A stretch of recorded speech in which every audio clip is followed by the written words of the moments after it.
Hello mga lods, tuturuan ko kayo ngayon kung paano mag-create ng MC player sa My League. Una, create player muna kayo. Pero ako na-create na ako ng player. Kaya, diretso na ako sa create roster na ako. Pero kung wala pa kayong create player, create muna kayo dyan sa create player. At pindutin nyo yung NBA. Tapos, sa official to play roster kayo mag-create. Yan.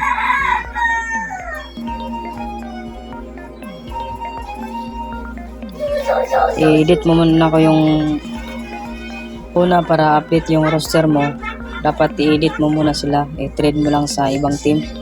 Kayo nang bahalang mag-update kung anong bagong roster ngayon ng 2K24. Yan. Bali, yes nyo lang. Papunta sa kabilang team. Ganyan lang ang gagawin nyo mga lods. Katapos nyong malipat yung mga player para maging updated siya. Yan, trade. Kung gusto nyo yung MC nyo na malagay talaga sa first 5, mas maganda yung kung anong team ang gusto mo. Mas maganda, point guard ka. Pagkatapos mo na ma-update lahat, punta ka sa pinakadulo, hanapin mo yung roster creator na tinrate mo. Pindutin mo lang LBRB. Yan yung akin, no, Tris Guapo. Yan. I-copy ko na sa team kung anong gusto ko na team. Pili ka lang dyan mga lods. Sa Phoenix Suns yung pinili ko kasi na-edit ko na yung lahat ng update roster kanina. Yes lang. Tsaka pwede mo ring ma-edit yung player mo.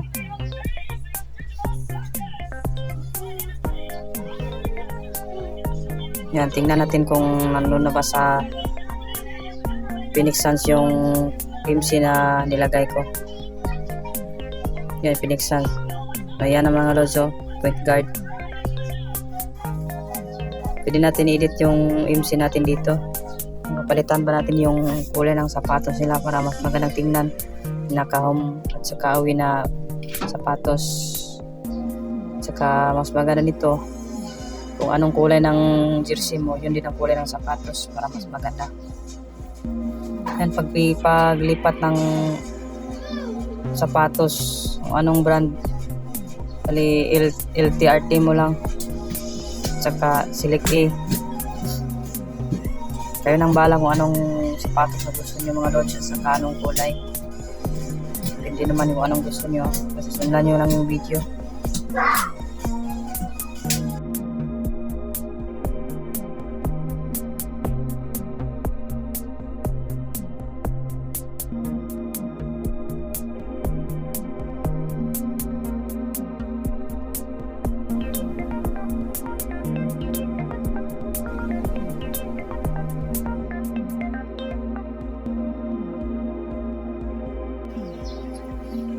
Pagkatapos yan, skip changes, A lang, save na.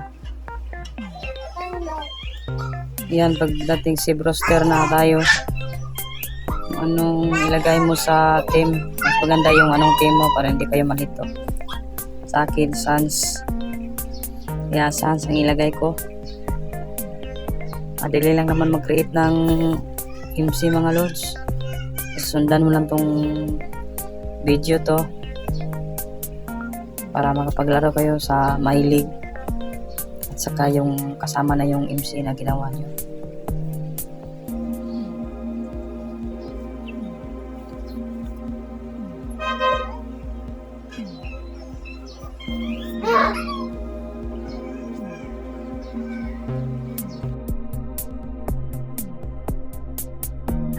Pagkatapos dyan mga lods, click mo na yung yes para ma-save siya. Yes pa rin. Tapos back na natin, punta na tayo sa My League. Yan na mga lods, My League. Click A, saka select My League. Ako naka-create ako ng team, kaya pag wala pa, new.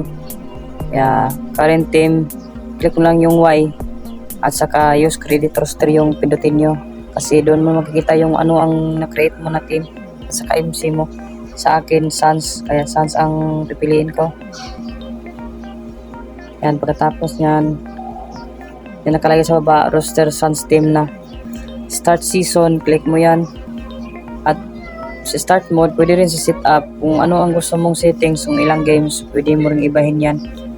Yung mga simulation, hindi ka mahirapan. Pagkatapos yan, start mode na. Hanapin mo yung team na ni-create mo. Sa akin, Phoenix Suns, kaya Phoenix Suns yung pipiliin ko. And pag nahanap mo yung Phoenix Suns, click mo yung Y, makita mo yung player. Saka pagkatapos, yan. Pag ganyan, start mo na sa box sa taas, click mo yung start. Para mapunta ka na sa schedule. Yan. Auto-generate rookies. Pilitin mo lang. So, ayan na mga loads. Nasa game na tayo. So, ganyan lang mga loads. Kung paano mag-create ng player sa My League. Ayan na. Nandiyan na tayo sa first 5. Bali, dalawa yung ginawa ko para kasi twin sila.